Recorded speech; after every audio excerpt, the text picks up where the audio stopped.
All right, class. So we decided that now we are going to understand the problems faced by the students while writing their experiment in their examination copy. कौन कौन सी गलतियां उन्होंने करी थी जो council ने अपने students performance analysis में मेंशन करी। तो सबसे पहली बात जो काउंसिल ने कही वो ये कि read the question carefully and follow the instruction. Question को बहुत सारे बच्चे ठीक से पढ़ते नहीं हैं और ये इंस्ट्रक्शन फॉलो नहीं करते हैं कि कौन सा ऑब्जर्वेशन कितने डेसिमल प्लेसेस तक लिखना है। क्या आप मेरी बात समझ रहे हैं बेटा? तो ये पॉइंट बिल्कुल दिमाग में बैठा लो कि आपको क्वेश्चन बहुत ध्यान से पढ़ना है और जो इंस्ट्रक्शंस इम्पॉर्टेंट हैं उनको पेंसिल से अंडरलाइन कर लो। जो पॉइंट्स रीड करने हैं, जो पॉइंट्स जितने डेसिमल प्लेसेस तक, जो ऑब्जर्वेशंस जितने डेसिमल प्लेसेस तक, बोर्ड अब काउंसिल जो पेपर देता है उसमें वो उन्हें बोल्ड लेटर से हाईलाइट कर देता है, लेकिन आपको भी उन्हें ध्यान से पहले 15 मिनट जो आपको पेपर पढ़ने के लिए मिलते हैं उसमें आप ध्यान से पढ़कर उसको अंडरलाइन करेंगे। फिर काउंसिल ने इंस्ट्रक्शंस दिए कि बच्चों को मेजरिंग इंस्ट्रूमेंट्स को पढ़ना आना चाहिए, उनको यूज करना आना चाहिए। They should be skilled to draw graph. They should know how to round off the number when the numbers are not up to the significant numbers mentioned in the question paper। अगर आप जो value लिख रहे हैं वो जितने significant figures तक कही गई है उतने सिग्निफिकेंट फिगर से ज़्यादा है तो आपको उस नंबर को राउंड ऑफ करके मेंशन्ड सिग्निफिकेंट फिगर्स तक लाना ज़रूरी है। और इसके लिए आपको सिग्निफिकेंट फिगर्स क्या होती हैं और कैसे उसको काउंट करते हैं वो पता होना चाहिए और राउंड ऑफ कैसे करेंगे नंबर को वो रूल्स पता होने चाहिए। तो आप सिग्निफिकेंट नंबर्स वाले टॉपिक पर जाकर आप प्लेलिस्ट में जाइए और सिग्निफिकेंट नंबर्स जहाँ पर आपको सिखाया गया है वो मैथमेटिकल टूल्स क्लास 11th की जो प्लेलिस्ट है उस फोल्डर में आपको ये टॉपिक मिलेगा। तो वहाँ पे जाकर आप ठीक से समझ सकते हो। और मैंने सिग्निफिकेंट नंबर्स को फर्स्ट लेक्चर में जो अभी मैं ये सीरीज़ ले रही हूँ प्रैक्टिकल एग्ज़ाम के लिए केवल, उसमें जो फर्स्ट लेक्चर है previous year question papers physics practical exam के लिए, उसमें भी मैंने रिपीट किया है कि आप सिग्निफिकेंट फिगर्स कैसे कैलकुलेट करेंगे। अब आ जाते हैं, हमने ऑप्टिक्स के एक्सपेरिमेंट का पिछले 2 क्लासेस में एनालिसिस किया और समझ लिया कि पैटर्न क्या है एक्सपेरिमेंट्स का। ठीक, उसके बाद अब ये देखो बोर्ड ने एनालिसिस में किन किन पॉइंट्स को हाईलाइट किया है जो बच्चों ने गलतियां की हैं और जिनसे नंबर कटे हैं। तो बोर्ड ने मेंशन की है पहली गलती कि बच्चों ने ऑब्जर्वेशंस को टेबुलर फॉर्म में नहीं लिखा जो कि उनसे इंस्ट्रक्शंस में कहा गया था। उन्होंने कहा कि बच्चों ने रिकॉर्ड करते समय ऑब्जर्वेशंस लीस्ट काउंट को बिल्कुल भी कंसीडर नहीं किया। कई बच्चों ने यू और वी लिखते समय 1 डेसिमल प्लेस तक लिखना है, वो 1 डेसिमल प्लेस तक नहीं लिखा है और उनकी प्रॉपर यूनिट भी नहीं लिखी है। वो यूनिट भूल गए हैं या गलत यूनिट लिखी है। और 1 डेसिमल प्लेस तक लिखना था वो नहीं लिखा है। मान लीजिए कि आपकी रीडिंग आई 20 सेंटीमीटर, तो आपने मीटर स्केल से पढ़ी है यू 20 सेंटीमीटर, तो आपको लिखना कैसे था? आपको लिखना था 20.0 सेंटीमीटर, लेकिन ये 0.0 बच्चों ने नहीं लिखा है। ये बोर्ड ने मेजर एरर देखी बच्चों की कॉपी में और उसको मेंशन किया है। इसका मतलब ये हुआ कि आपको पहले ये पता होना चाहिए कि भाई लीस्ट काउंट कैसे कैलकुलेट करते हैं। अब क्योंकि हम ऑप्टिक्स के एक्सपेरिमेंट की बात कर रहे हैं तो एक ही इंस्ट्रूमेंट रहता है, मीटर स्केल। लीस्ट काउंट का मतलब होता है एक डिवीज़न जो उस इंस्ट्रूमेंट का पढ़ रहा है उसकी वैल्यू। तो अगर आप मीटर स्केल को देखो तो आपको 0 से 1 सेंटीमीटर के बीच में 10 लाइंस दिखती हैं। तो बड़े सिंपल से अगर लैंग्वेज में मैं कहूँ तो 1 centimetre length is divided into 10 equal parts. Again listen to me. 1 centimeter length is divided into 10 equal parts. So if 1 centimeter 10 equal parts or 10 division means 10 equal parts are equivalent to 1 centimeter. So 1 division will be equivalent to, और वही है least count. तो least count क्या हो जाएगा? 10 division 1 centimetre के बराबर है, तो एक डिवीजन यूनिटरी मेथड 1/10 सेंटीमीटर के बराबर होगा, यानी लीस्ट काउंट होगा 0.1 सेंटीमीटर. तो जब आप रीडिंग लेंगे तो आप डेसिमल के एक प्लेस तक लेते हुए लिखेंगे रीडिंग को, और इसका मतलब ये होगा कि जिस भी इंस्ट्रूमेंट को आप यूज कर रहे हैं उस इंस्ट्रूमेंट का लीस्ट काउंट डेसिमल के 1 प्लेस तक है, यानी वो इंस्ट्रूमेंट डेसिमल के फर्स्ट प्लेस तक एक्यूरेटली करेक्टली मेजर कर सकता है. ये आप अपनी रीडिंग से मेंशन कर रहे हैं.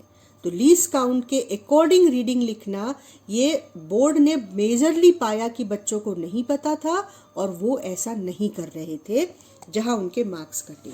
ठीक, उसके बाद फिर नेक्स्ट जो बोर्ड ने मेंशन किया वो ये कि do not forget unit to be written. All readings should be written up to 1 decimal place in case of optics, because you are using meter scale and meter scale has least count 0.1 centimeter. That means up to 1 decimal place. So your all reading should be up to 1 decimal place. कई बार repeat कर चुकी हूँ, I hope कि आप भूलेंगे नहीं. और दूसरा कि यूनिट लिखना भूलेंगे नहीं. जहाँ भी आप ऑब्जर्वेशन मेंशन कर रहे हैं, लिख रहे हैं, रिजल्ट कैलकुलेशन के बाद लिख रहे हैं, बिल्कुल भी आप यूनिट लिखना भूलेंगे नहीं तब तक जब तक उस कैलकुलेशन में आप ये ना पाए कि इसकी यूनिट है ही नहीं. और फिर बोर्ड को क्या बहुत प्रॉब्लम हुई, बोर्ड जब कभी पेपर में मेंशन करता है कि ये क्वांटिटी 2 डेसिमल प्लेस तक कैलकुलेट करो, ये क्वांटिटी 3 सिग्निफिकेंट फिगर्स तक कैलकुलेट करो, तो वो इंस्ट्रक्शंस बच्चे ध्यान नहीं करते और भूल जाते हैं. तो write up to proper decimal places which are given in the instruction and mentioned significant figures. आपका रिजल्ट सिग्निफिकेंट फिगर्स जो मेंशन है पेपर में उसको ज़रूर फॉलो करना चाहिए. जो क्वांटिटी 3 सिग्निफिकेंट फिगर्स में कही गई है वो 3 सिग्निफिकेंट फिगर्स में ही फाइनली कैलकुलेट करके लिखी होनी चाहिए. ये ऑब्जर्वेशन के लिए प्रॉब्लम्स जो बोर्ड ने देखी मेजर बच्चों में आ रही है और जिनमें उनके नंबर कट रहे हैं. इसके बाद एक बड़ा हिस्सा नंबर्स का ग्राफ में जाता है. तो ग्राफ के लिए, और हाँ एक चीज़ और बोर्ड ने मेंशन की थी कि बच्चों ने position of object, position of lens और पोजीशन ऑफ इमेज नहीं लिखी थी. यू वी को 1 डेसिमल प्लेस तक तो नहीं ही लिखा था, पोजीशंस भी नहीं मेंशन करी थी. तो ये आपको ध्यान रखना है कि वो कहेंगे tabulate U V X and Y. वो मेंशन नहीं करेंगे कि आप पोजीशंस को भी लिखें, but you are suppose to write the 3 columns for position of object, lens and image pen. And then board has highlighted these problems with the graph. Number पाने के लिए भी यही करना है और यही गलती होने से नंबर गए भी. पहला प्रॉपर स्केल. प्रॉपर स्केल का मतलब होता है एक तो ये कि स्केल इतनी बड़ी हो कि वो 60% ग्राफ पेपर कवर कर रही हो. दूसरा उसको पढ़कर प्लॉट करना आसान हो. और तीसरा स्केल यूनिफॉर्म हो. ऐसा ना हो कि स्केल में कुछ हिस्से में आपने लिखा कि 10 डिविजन्स इक्वल टू 1 यूनिट, और आप जब स्केल को मार्क कर रहे हैं तो 1 यूनिट हर बार 10 डिविजन्स कवर करके नहीं बढ़ा रहे हैं. कभी आपने 10 यूनिट बढ़ा दिए, 10 डिवीजन कवर किए और 10 यूनिट्स बढ़ा दिए. कभी आपने 10 डिविजन्स कवर किए और 1 ही यूनिट बढ़ाई. तो ये नॉन यूनिफॉर्म स्केल हो जाएगी. हम अभी एक ग्राफ देखेंगे कि कैसे उसको प्रॉपरली प्लॉट करना है. ऑप्टिक्स का ही ग्राफ देखेंगे. दूसरा पॉइंट ग्राफ जो बोर्ड ने कहा कि कि बच्चों को बेस्ट फिट लाइन का कॉन्सेप्ट नहीं था, वो बेस्ट फिट लाइन नहीं समझ पा रहे थे। अगर आपने 6 ऑब्जर्वेशन पॉइंट लिए हैं तो आपके 4 पॉइंट लाइन पर पड़े, ऐसी लाइन बेस्ट फिट लाइन कही जाएगी। अगर 5 ऑब्जर्वेशंस लिए हैं तो 3 पॉइंट्स अगर आपके उस लाइन पर पड़ रहे हैं तो वो लाइन बेस्ट फिट लाइन कही जाएगी। अगर पॉइंट्स लाइन पे नहीं पड़ रहे हैं तो वो जो लाइन पॉइंट्स हैं वो उस लाइन के दोनों तरफ इवनली डिस्ट्रीब्यूट हो। मान लीजिए दो ही पॉइंट्स लाइन पे पड़ रहे हैं और आपने 6 ऑब्जर्वेशन लिए तो बचे 4 पॉइंट्स, तो 2 अगर लाइन के लेफ्ट छूट रहे हैं तो 2 लाइन के राइट छूटने चाहिए, इवनली डिस्ट्रीब्यूट होना चाहिए। क्यों? कि तुम्हारी लाइन जो ग्राफ की है वो एवरेज ऑब्जर्वेशन को रिप्रेजेंट करे, और जो लाइन है वो बहुत फाइन होनी चाहिए, थिक ना लाइन हो और ना ही जो पॉइंट आपने प्लॉट किए हैं they should also not be thick.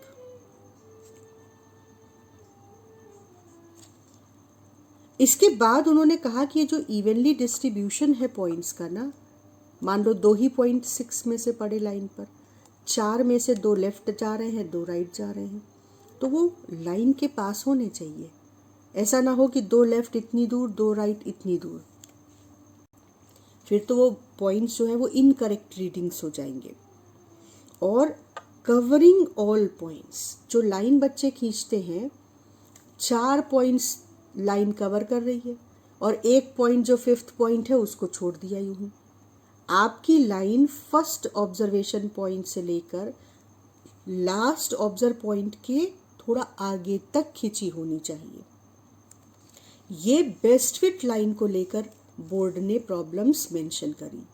फिर स्लोप में जो ऑब्जर्वेशन पॉइंट्स हैं जो आपने टेबल में लिखे हैं उन ऑब्जर्वेशन पॉइंट्स को यूज करते हुए स्लोप कैलकुलेट नहीं करना है, और जो पॉइंट्स आप सेलेक्ट करेंगे वो उन ऑब्जर्वेशन पॉइंट्स के अलावा कोई 2 पॉइंट होंगे लाइन पर, और वो दोनों पॉइंट्स लाइन पर काफ़ी दूर होंगे, पास पास दोनों पॉइंट्स नहीं होंगे। तो ये सारे पॉइंट्स एक तरीके से बेसिक है जो आपको ये बताते हैं कि आपको ग्राफ खींचने की स्किल क्लास 12th में सीख लेनी चाहिए, जिससे जब आप हायर एजुकेशन में जाएं तो आपको ये बेसिक्स पता होने चाहिए। तो अब हम एक ग्राफ लेते हैं, हम 2019 का क्वेश्चन लेते हैं, फर्स्ट क्वेश्चन जो ऑप्टिक्स का था, और उसमें देखो कि ऑब्जर्वेशन कैसे स्टैंडर्ड फॉर्म में लिखना है और ग्राफ कैसे ड्रॉ करना है, इन सारे पॉइंट्स को ध्यान रखते हुए। तो 2019 का पहले क्वेश्चन रिकॉल कर लो कि इस तरीके से हमने ऑप्टिकल बेंच को सेट किया था और U को 70 सेंटीमीटर रख कर पैरेलैक्स रिमूव किया था इमेज और इमेज पिन के बीच, और फिर V कैलकुलेट किया था, और उसके बाद फिर U को यहाँ पर देखो 60, 50, 40, 30 सेंटीमीटर्स पर डिफरेंट वैल्यूज़ पर U को चेंज करते हुए कॉरस्पॉन्डिंग V निकाला था। उसके बाद हमने टेबल बनाकर UV लिख कर हर सेट के लिए, हर UV के लिए y कैलकुलेट किया था UV/100 से, और x कैलकुलेट किया था U + V/10 से अप टू 2 डेसिमल प्लेसेस। और उसके बाद फिर हमने y वर्सेस x ग्राफ खींचा था, y एक्सिस पे, x एक्सिस पे। उसके बाद बेस्ट फिट लाइन और फिर उसका स्लोप हमको 3 सिग्निफिकेंट फिगर्स तक कैलकुलेट करना था, और फिर finally focal length of the lens slope into 10 इस फॉर्मूले का यूज़ करके अप टू 1 डेसिमल प्लेस और प्रॉपर यूनिट के साथ नोट करनी थी। तो आई होप कि आपको स्टेप्स याद रहेंगे, और अब हम ऑब्जर्वेशन टेबल को ध्यान से देखते हैं। तो सबसे पहले देखो मैंने नोट किया है कि मुझको U की वैल्यू क्या क्या रखनी है, 70 रखनी है, फिर 60, 50, 40 और 30, और यहाँ पे बोर्ड खुद ही मेंशन कर रहा है कि डेसिमल के एक प्लेस तक U लिखा है, और आप V को लिखते समय भी ध्यान रखिए इस बात को। इसके बाद हमने अंडरलाइन किया कि हमें U V को टेबुलेट करते हुए y और x कैलकुलेट करना, और फिर मैंने अंडरलाइन किया अप टू 2 डेसिमल प्लेसेस तक, जिससे मैं भूलूँ नहीं। और उसके बाद जो टैबुलेट करना है उसमें ये 4 कॉलम ही नहीं बनेंगे u, v, y और x के लिए, 3 कॉलम और बनेंगे तीनों पोजीशंस के लिए। उसके बाद मैंने अंडरलाइन किया है कि मुझे ग्राफ बनाना है, और फिर मैंने अंडरलाइन किया है कि मुझे 3 सिग्निफिकेंट फिगर्स तक स्लोप कैलकुलेट करना है, और उसके बाद 1 डेसिमल प्लेस तक फोकल लेंथ कैलकुलेट करनी है। अब ऑब्जर्वेशन टेबल देखो, ये हमारी 2019 के ऑप्टिक्स वाले क्वेश्चन की ऑब्जर्वेशन टेबल है। और सबसे पहला पॉइंट देखो, least count of metre scale. ये नहीं कि एग्जामिनर को तो पता है मीटर स्केल का लीस्ट काउंट, एग्जामिनर को ये जानना है तुम्हें पता है कि नहीं। तो यहाँ पर हमें लीस्ट काउंट, स्टूडेंट को least count of the instrument which he is using लिखना ज़रूरी है। उसके बाद देखो, मैंने सबसे पहले सीरियल नंबर कि हमने 5 सेट लिखने हैं, तो 5 सीरियल नंबर्स 1 2 3 4 5 के 5 सेट हैं। Position of object pin, position of lens, position of image pin के लिए 3 कॉलम बनाए और यहीं पे सेंटीमीटर लिख दिया, जिससे कि ये सारे जो ऑब्जर्वेशंस है उनकी यूनिट हमने ऊपर ही मेंशन कर दी।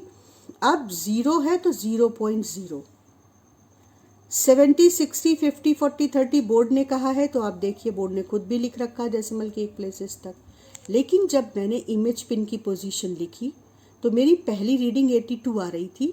ये एक्सपेरिमेंट मैंने करके दिखाया हुआ है, डेमॉन्स्ट्रेट किया हुआ है, आप देख सकते हो जाकर। तो 82.0 लिखा, जिसमें ऑलरेडी डेसिमल के 1 प्लेस तक वैल्यू आ रही है, उसमें तो कोई टेंशन ही नहीं है। इसके बाद मैंने u कैसे कैलकुलेट किया, लेंस की पोजीशन से ऑब्जेक्ट की पिन की पोजीशन को माइनस करके, और v कैसे कैलकुलेट किया, इमेज पिन की पोजीशन में से लेंस की पोजीशन को माइनस करके, सब डेसिमल के 1 प्लेस तक, u v सब डेसिमल के 1 प्लेस तक।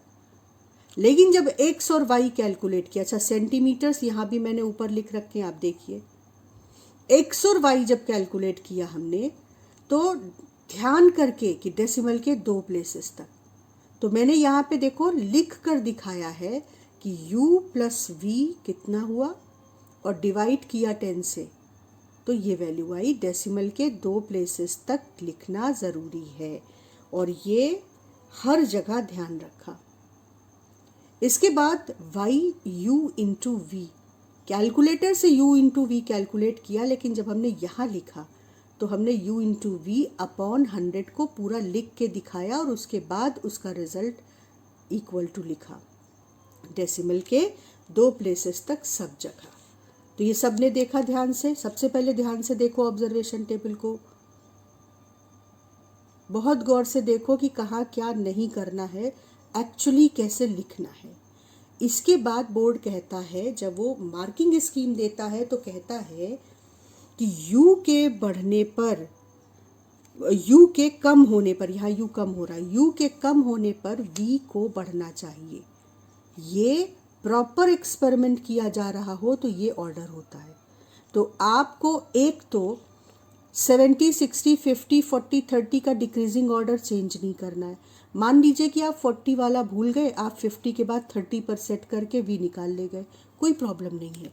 लेकिन जब आप टेबल में लिखोगे तो 50 के बाद 30 वाला आप लिख ले गए थे, लेकिन आपको ध्यान आ गया कि 40 पर तो आपने मेज़रमेंट्स लिए ही नहीं है, तो आप 40 पर सेट करके भी मेज़रमेंट लिए और उसके बाद 40 को आप 50 के बाद रखोगे। चाहे आपने ये वाला रीडिंग सबसे लास्ट में लिया हो, लेकिन आप इस ऑर्डर को डिस्टर्ब नहीं करोगे। तो आप 30 वाला पहले ले गए थे, 40 वाला भूल गए थे, 40 आपने लास्ट में मेज़र किया, तो भी आप लिखते समय उस ऑर्डर को सही करके लिखेंगे। और अगर ये पैटर्न बिगड़ता है, जब u डिक्रीज कर रहा है, तो अगर आपका v इंक्रीज कर रहा है, किसी रीडिंग में ये पैटर्न टूट रहा है, तो क्रॉस चेक करो उस रीडिंग को जाकर। उस रीडिंग में जो ऊपर नीचे वाली दोनों रीडिंग्स हैं उनको क्रॉस चेक करो, कोई एक रीडिंग बिल्कुल पक्का है कि गलत होगी, क्योंकि ये ऑर्डर टूटेगा नहीं अगर तुम्हारा एक्सपेरिमेंट सही है, अगर तुम्हारा पैरेलैक्स रिमूवल तुम्हें आता है और रिमूव हो रहा है तो यहाँ अगर ऑर्डर में गलती होगी तो तुरंत मार्क्स जाएंगे। आपने डेसिमल पॉइंट का ध्यान नहीं रखा, नंबर जाएगा। यूनिट नहीं ध्यान रखी, नंबर जाएगा। जो डेसिमल पॉइंट्स मेंशन किए गए हैं कि 2 डेसिमल पॉइंट्स प्लेस तक नहीं ध्यान रखा, नंबर जाएगा। अब यूनिट देख लो, u प्लस वी, सेंटीमीटर में सेंटीमीटर ऐड हुआ, रिजल्ट सेंटीमीटर होगा, तो मैंने लिख रखा है। लेकिन सेंटीमीटर में सेंटीमीटर मल्टीप्लाई हुआ तो रिजल्ट सेंटीमीटर स्क्वायर होगा, मैंने वो भी ध्यान से लिखा हुआ है। ये आपका ऑब्जर्वेशन टेबल का हो गया सारा पॉइंट। इसके बाद कैलकुलेशन ऑफ स्लोप वो तब आएगा जब आपको ग्राफ बना लेना है। तो अब हम ग्राफ पेपर देखते हैं। अब सबसे पहले ग्राफ पेपर में आपको एक्स एक्सिस और वाई एक्सिस बनाना है। एक्स एक्सिस पर आपको प्लॉट करना है एक्स क्वांटिटी जो कि u प्लस वी अपॉन 10 है और इसका यूनिट सेंटीमीटर है। आप ध्यान से देखो, मैंने इसको यहाँ पे मेंशन किया हुआ है। वाई एक्सिस पर आपको यू वी अपॉन 100 प्लॉट करना है और उसकी यूनिट सेंटीमीटर स्क्वायर है। तो आप ध्यान से देखो कि मैंने यहाँ पर मेंशन किया है, तो ये आपने लिखा तो आपका 1 नंबर स्कोर हो गया। ये भूले तो आपका 1 नंबर गया। जो वाई पे प्लॉट करना है, जो एक्स पे प्लॉट करना है। इसके बाद जो मेन पॉइंट आता है वो आपका स्केल प्रॉपर कैसे हो। तो स्केल कैसे देखेंगे, उसके लिए तो ज़रूरत पड़ेगी कि ऑब्जर्वेशन टेबल आपके सामने हो। तो ऑब्जर्वेशन टेबल को ज़रा पहले ध्यान से देखो। अब ऑब्जर्वेशन के अकॉर्डिंग आपको ग्राफ कैसे, स्केल कैसे तय करनी है, बहुत डिटेल में मैंने 2019 का एक्सपेरिमेंट जहाँ समझाया है वहाँ समझाया है। यहाँ पर हम उसको जल्दी से समझेंगे। एक बार हम देखेंगे कि हमारे एक्सपेरिमेंट में कहीं ऐसा तो नहीं है कि हमको ग्राफ से कोई इंटरसेप्ट पढ़ना है, कि ग्राफ की लाइन एक्स एक्सिस को जहाँ काट रही है वो पॉइंट पढ़ना है, या वाई एक्सिस को कहीं कट कर रही है वो पॉइंट पढ़ना है। अगर इंटरसेप्ट कट करके जहाँ पर ग्राफ एक्स और वाई को कट कर रहा है वो पोजीशन अगर पढ़नी है, इंटरसेप्ट अगर उसको कहते हैं, इंटरसेप्ट अगर पढ़ना है तो ओरिजिन को 0 0 लेंगे। और अगर इंटरसेप्ट नहीं पढ़ना है तो किंक नहीं बनाना है, ध्यान रखना है, नो किंक, नो किंक। ठीक, तो आप अगर बड़ा स्केल चाह रहे हैं जिससे 60% ग्राफ पेपर कवर हो, जो बोर्ड का रूल है, तो हम एक्स और वाई एक्सिस पर ओरिजिन अलग अलग, 0 से अलग कोई वैल्यू ले लेंगे। तो जब हमने कंफर्म कर लिया 2019 के पेपर में हमको इंटरसेप्ट नहीं पढ़ना था, तो हमने कहा ठीक, ओरिजिन हम 0 0 न लेकर कोई और वैल्यू ले लेंगे। तो कौन सी वैल्यू लेंगे ये कैसे डिसाइड होगा? हम देखेंगे कि हमारी जो सबसे छोटी वैल्यू हमको प्लॉट करनी है एक्स वाई पे वो कितनी है। यहाँ देखो 4.62 है, यहाँ 4.86 है। तो इसका मतलब अगर हम ओरिजिन 4 और 4 ले लें तो हम 4.62, 4.86 से अपनी रीडिंग्स प्लॉट करना शुरू कर सकते हैं। जो हाईएस्ट रीडिंग है वो 8.2 है, यहाँ 8.4 है। तो हमें स्केल ऐसे लेनी है कि हम सबसे छोटी और सबसे बड़ी ये सारी वैल्यूज़ हम अपने ग्राफ पे प्लॉट कर सकें। तो अब मैं इन वैल्यूज़ को रखते हुए सिर्फ एक्स एक्सिस तो मैं दिखाती हूँ कि हमने स्केल कैसे ली है। यहाँ हम ओरिजिन मेंशन करेंगे। तो सबसे पहला जो मेंशन्ड होगा ओरिजिन का कोऑर्डिनेट वो एक्स एक्सिस का होगा। हमने 4 से शुरुआत की है, ठीक। और अब हमको 4, फिर 5.4, फिर 6.32, फिर 7.24, फिर 8.20। तो डेसिमल के 2 प्लेसेस तक अगर हम प्लॉट कर सकते हैं तो हम ज़रूर कोशिश करेंगे।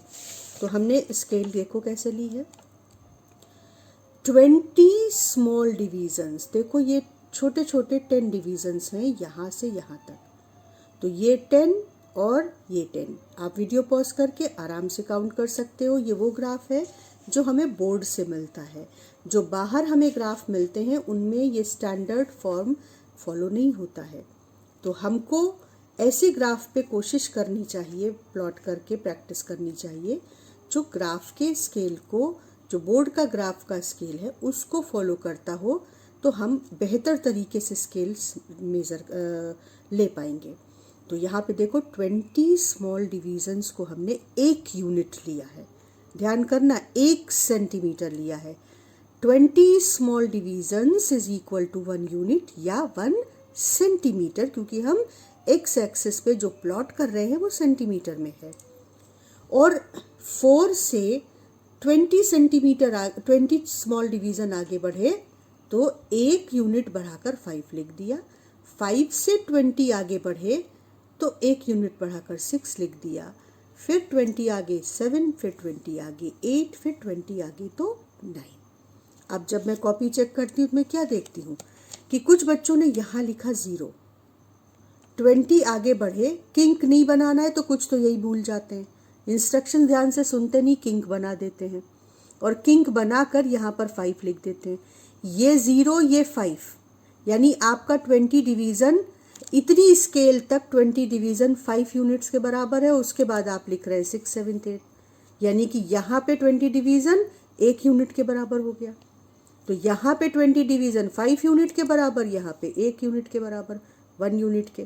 तो ये नॉन यूनिफॉर्म स्केल हो गया, इसका मार्क्स तो कट नहीं है। तो ध्यान रखना है कि यूनिफॉर्म 20 डिवीजन्स आप आगे बढ़े तो 1 यूनिट आपने तय की है, तो बस 1 ही यूनिट बढ़ाइए। और सबसे छोटी रीडिंग और सबसे बड़ी रीडिंग उस ग्राफ में आप प्लॉट कर पाए, आपकी स्केल को ऐसा होना चाहिए। तो ये हो गया एक्स एक्सिस का। अब वाई एक्सिस पर भी हमको पता है कि लोएस्ट 4.8 है और हाईएस्ट 8.4 है, यानी कि 4 से शुरू करें और 9 तक ले जाए तो हमारा वाई एक्सिस पे भी सारे पॉइंट्स हमको प्लॉट करने को मिल जाएंगे। तो अब हम सिर्फ फोकस करते हैं वाई एक्सिस पर।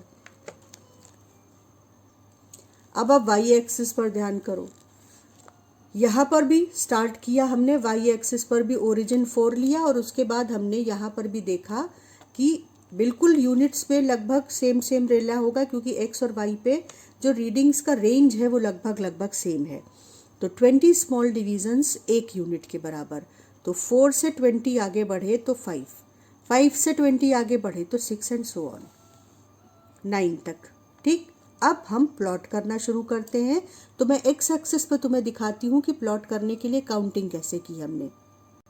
सबसे पहली रीडिंग देखो 4.62। अब यहाँ पे मैंने तुमको छोटा सा कैलकुलेशन करके दिखाया है कि हमने 20 small divisions equal to 1 unit या 1 सेंटीमीटर माना था। तो 1 स्मॉल डिवीज़न हो जाएगा 1 स्मॉल डिवीज़न, ये छोटा वाला है ना, इसको थोड़ा सा फोकस कर लेते हैं जिससे कि तुम्हें ठीक से दिखाई पड़े कि 1 small division is equal to 1/20 यानी 0.05 सेंटीमीटर। ध्यान से समझो इस बात को। एक डिवीज़न आगे बढ़े तो हमने कितनी रीडिंग पाई? 0.05। एक डिवीज़न आगे बढ़े तो 0.05, यहाँ से एक और डिवीज़न आगे बढ़े तो 0.05 प्लस 0.05 यानी 0.1। क्या ये बात समझ आई तुमको? एक डिवीज़न आगे बढ़े छोटा तो 0.05। तो अगर 2 छोटे डिवीज़न आगे बढ़ोगे तो ये जो 2 छोटे डिवीज़न्स हैं इनकी वैल्यू हो जाएगी 2 × 0.05। एक छोटे डिवीज़न की वैल्यू 0.05 तो 2 छोटे डिवीज़न की वैल्यू 2 × 0.05 यानी 0.1।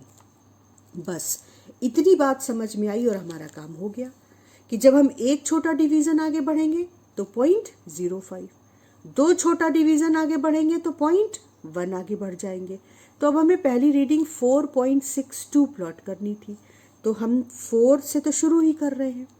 अब गौर से देखो, मैं और थोड़ा फोकस करती हूँ जिससे कि तुम काउंटिंग को सीख सको। जिन बच्चों को काउंटिंग में प्रॉब्लम होगी कि हम 4 से आगे बढ़े तो हमने 2 छोटा डिवीज़न आगे बढ़े तो हम पहुँच गए 4.1, अगले 2 डिवीज़न आगे बढ़े तो 4.2, उसके अगले 2 डिवीज़न तो 4.3, फिर ये 4.1, 4.2, 4.3, 4.4, 4.6, 4.6 पे पहुँचे हैं और प्लॉट करना है 4.62।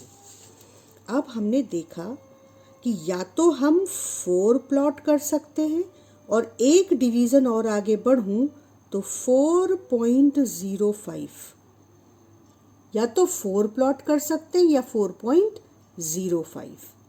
तो हम देखेंगे कि हमारी रीडिंग किस वैल्यू के पास है।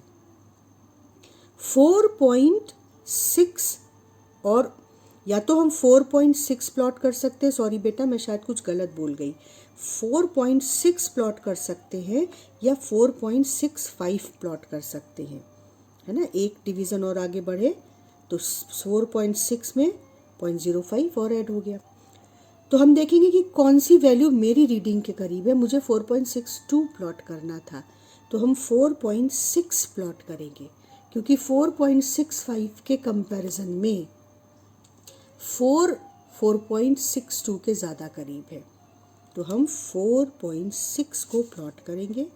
तो 4.1, 4.2, 4.3, 4.4, 4.5 ये यहाँ नहीं बेटा, 4.6 यहाँ हुआ और 4.6 प्लॉट करना है तो हम 4.6 पर पहुँचकर x कोऑर्डिनेट हमारा यहाँ पर मिलेगा। और इसी तरह से y कोऑर्डिनेट हमको प्लॉट करना है 4.86। तो यहाँ पर हम बिल्कुल उसी तरह से आगे बढ़ेंगे। देखो x हमारा यहाँ पर इस पॉइंट पर मिल रहा है, तो ये हम x को मार, यहाँ पर हल्का सा निशान, ये मैं जिस तरीके से कर रही हूँ आपको ऐसे काउंट नहीं करना है, मैं आपको समझाने के लिए इस तरीके से लाइंस बना रही हूँ। आपको बहुत फाइन पेंसिल से इस पॉइंट पर हल्का सा मार्क लगा देना है कि मेरा एक्स कोऑर्डिनेट यहाँ तक है, और उसके बाद यहाँ पर मैं आपको समझाने के लिए इस तरीके से बना रही हूँ 4.1, 4.2, 4.3, 4.4, 4.5, 4.6, 4.7, 4.8 और आपको प्लॉट करना है 4.86। तो हम 4.8 तक पहुँचे। अब ध्यान से देखो, अगर मैं एक और डिवीज़न आगे बढ़ जाऊँ तो मैं 4.8 के बाद एक डिवीज़न और आगे बढ़ गई तो मैं पहुँच गई 4.85 पर। मुझे प्लॉट करना है 4.86। अगर मैं दो डिवीज़न आगे बढ़ूँ तो 4.9, एक डिवीज़न आगे बढ़ूँ तो 4.85। तो हम 4.86 तो प्लॉट नहीं कर सकते, पर हम 4.85 प्लॉट कर सकते हैं। तो हम 4.85 पर पढ़े और 4.62, 4.85 ये हो गया हमारा रिक्वायर्ड पॉइंट। इस तरीके से प्रैक्टिस करोगे तब बहुत आराम से आप प्लॉट करना सीख सकते हो, लेकिन उसके लिए तुमको कम से कम घर में 2-3 ग्राफ प्लॉट करके प्रैक्टिस करके जाना पड़ेगा।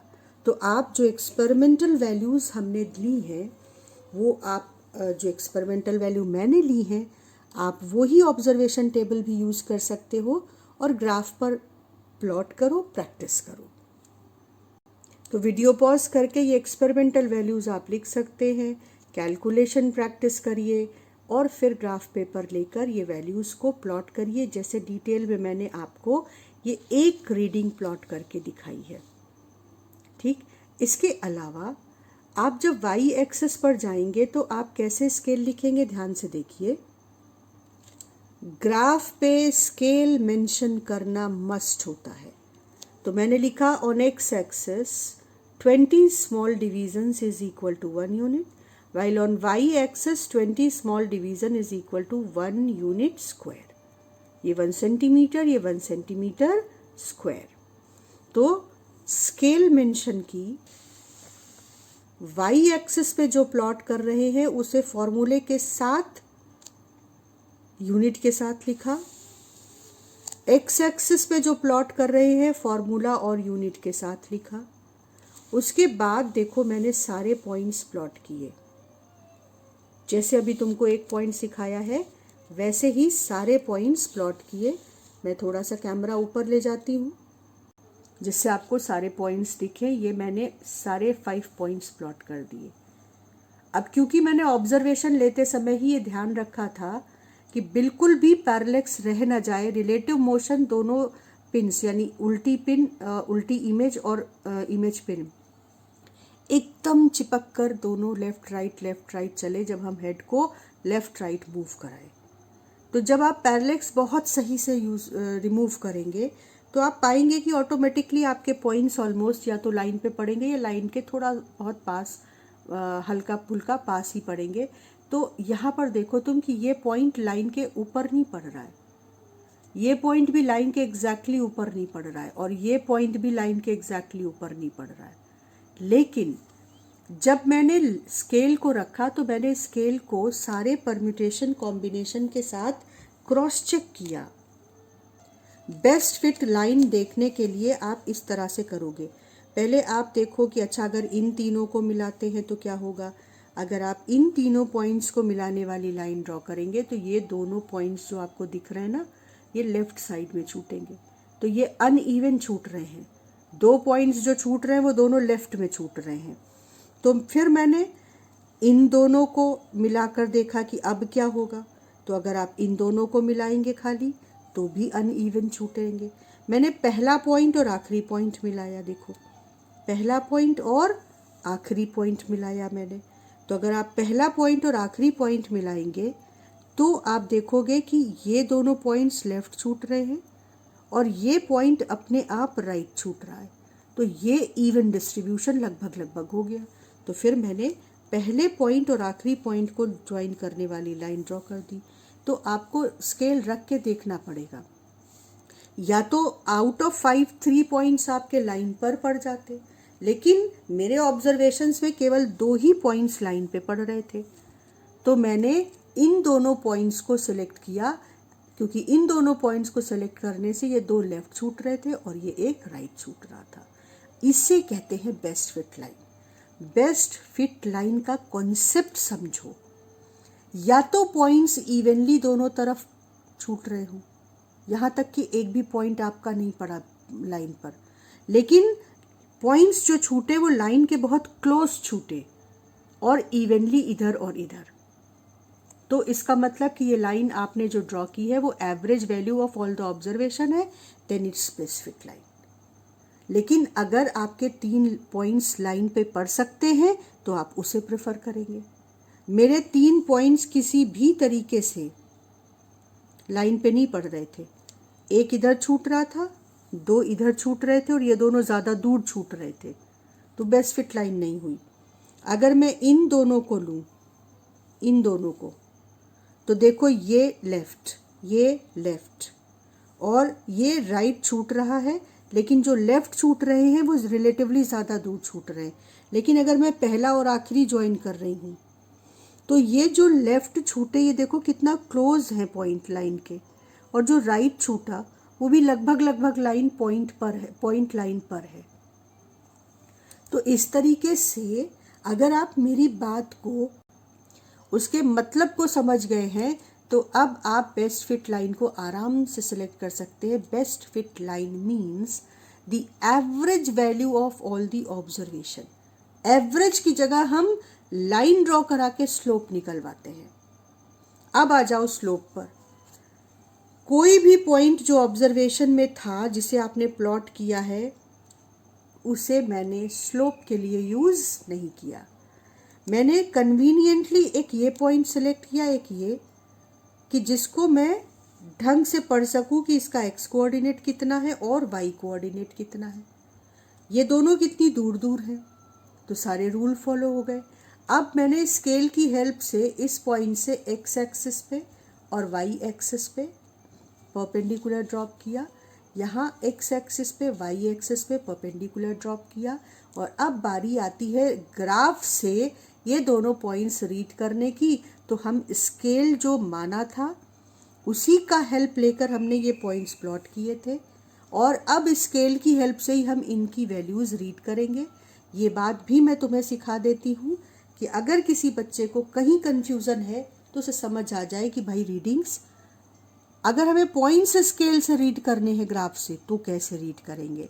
तो हम फोकस करते हैं एक्स एक्सिस पर। अब जो ये मैं बार बार कह रही हूँ, ये मैं आपको बताने के लिए, समझाने के लिए यूज़ कर रही हूँ। आपको इस तरीके से ग्राफ को बिल्कुल भी अनटाइडी नहीं करना है। तो अब हम शुरू होते हैं यहाँ से 4.1, 4.2, 4.3, 4.4, 4.5, 4.6, 4.7, 4.8, 4.9 और 5। ये 5 दिख भी रहा था, लेकिन अगर 5 पूरा ना होता तो भी जैसे हम काउंट कर रहे थे ऐसे ही काउंट करते करते हम उस पॉइंट तक पहुंच जाते जहां पर परपेंडिकुलर का फुट है। तो ये एक्स कोऑर्डिनेट इस पॉइंट का, जिसको हम स्लोप के लिए यूज़ करेंगे, 5 हो गया। और उसी तरह से देखो, हमने जो दूसरा पॉइंट लिया वो इस तरीके से कन्वीनियंटली सेलेक्ट किया था कि वो भी 8 पर आ रहा था। तो x1 5, x2 8। अब y एक्सिस को देखते हैं। y एक्सिस में हम इतने फॉर्चुनेट नहीं थे कि हमको सीधे सीधे वैल्यू मिल जाती, हमको काउंट करना पड़ेगा। तो देखो 5 तो यहाँ दिख रहा है, यहाँ तक तो 5 हो गया। इसके बाद मैं थोड़ा सा फोकस करके तुमको दिखाती हूँ कि हमने कैसे इसको काउंट किया। 5 पॉइंट, यहाँ पे देखो मैं तुम्हें लाइन ड्रॉ करके दिखा रही हूँ। 5.1, 5.2, दो स्मॉल डिवीज़न आगे बढ़ रहे हैं तो 0.1 आगे बढ़ रहे हैं। एक स्मॉल डिवीज़न आगे बढ़ते तो 0.05, क्योंकि हमने स्केल ही ऐसी मानी है। तो अब यहाँ से चलते हैं 5.1, 5.2, 5.3। तो ये जो पॉइंट है 5.1, 5.2, ये 2, 5.2 और फिर ये छोटा डिवीज़न यानी 5.25। तो ये जो पॉइंट है हमारा, ये है 5.25। और तुम ध्यान से देखो, मैंने इसको यहाँ लिखा है क्योंकि एग्जामिनर जानना चाहता है कि हमने ये कौन सी वैल्यू ली है y की, जिसको स्लोप के लिए यूज़ किया है। सिमिलरली यहाँ पर आ जाओ, ये 8 था, 8.1, 8.2, तो ये हो गया 8.2। अब क्योंकि हमने डेसिमल के 2 प्लेसेस तक ये वैल्यूज प्लॉट की हैं, तो 8.2 नहीं लिख रही मैं, 8.20। तो ये हो गया y2 और ये हो गया y1। अब स्लोप पर आ जाते हैं। अब देखो, मैंने हेडिंग डाली है कैलकुलेशन, ठीक। मैंने फॉर्मूला लिखा स्लोप का। बोर्ड में हमेशा फॉर्मूला लिखो, फिर उसकी वैल्यू सब्स्टिट्यूट करो। y2 minus y1 upon x2 minus x1। I hope कि आपको याद होगा y2 की वैल्यू और y1 की वैल्यू, x2 की वैल्यू और x1 की वैल्यू डेसिमल के 2 प्लेसेस तक। फिर आपने सब्ट्रैक्शन किया, डिवाइड किया और आपने स्लोप की वैल्यू निकाली। तुम्हें ध्यान है, स्लोप की वैल्यू 3 सिग्निफिकेंट फिगर्स तक निकालनी थी और ये 3 सिग्निफिकेंट फिगर्स हैं। ये डेसिमल नंबर है। डेसिमल नंबर में फर्स्ट नॉन ज़ीरो के बाद सब सिग्निफिकेंट होते हैं। तो यहाँ पे फर्स्ट नॉन ज़ीरो के बाद 3 नंबर लिखे हैं, मतलब तीनों सिग्निफिकेंट हैं। सेंटीमीटर इसलिए क्योंकि y पर आपने सेंटीमीटर स्क्वायर प्लॉट किया था और x पर सेंटीमीटर, तो कट के आपकी यूनिट बची सिर्फ सेंटीमीटर। उसके बाद कैलकुलेशन का अगला हिस्सा क्या है? Calculation of focal length, that is 10 into slope. और जब आप 10 इंटू स्लोप करेंगे तो 9.83 आया। लेकिन डेसिमल के एक प्लेस तक फोकल लेंथ लिखनी है तो हम राउंड ऑफ करेंगे। अगली वैल्यू 5 से कम है तो 9.8 आ गया। तो हमने फोकल लेंथ के लिए लास्ट हमारा देखिए, ऑब्जर्वेशन, एक हेडिंग ऑब्जर्वेशन, फिर ये कैलकुलेशन, फिर ये last heading result. Focal length of given lens is 9.8 with unit centimetre. यहाँ ध्यान रखना था कि 3 सिग्निफिकेंट फिगर्स तक लेना है और यहाँ ध्यान रखना है कि सिर्फ डेसिमल के एक प्लेस तक लेना है। और ये हमारा आंसर आ गया। अब अगर आपने इस तरीके से ऑब्जर्वेशन लिखा और इसी तरीके से ग्राफ ड्रॉ किया, ये लाइंस बार बार मैं बता रही हूँ आपको, ये मैंने आपको समझाने के लिए बनाया है। आप इस तरीके का अनटाइडी कुछ भी ग्राफ पे नहीं करेंगे। किंक नहीं बनाना है। No kink which you use to draw in mathematics. ये किंक नहीं समझ लेना। ये तुम्हें समझाने के लिए मैंने लाइंस खींची थी कि आप 2 यूनिट आगे, 2 छोटे डिवीज़न आगे बढ़ रहे हो, तो ये देखो हम 2 डिवीज़न्स आगे बढ़ रहे हैं। Don't take them as kink, no kink allowed.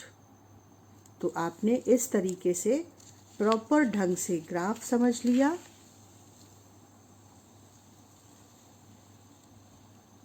Result बना दिया, कैलकुलेशन कर लिया, स्केल मेंशन करी है, बेस्ट फिट लाइन ड्रॉ करी है, स्लोप में ऑब्जर्वेशन पॉइंट्स को, प्लॉटेड पॉइंट्स को नहीं यूज़ किया है, यूनिट्स और फॉर्मूला दोनों में मेंशन किया है, किंक नहीं ड्रॉ किया है, स्केल यूनिफॉर्म भी है और सफिशेंटली लार्ज भी है।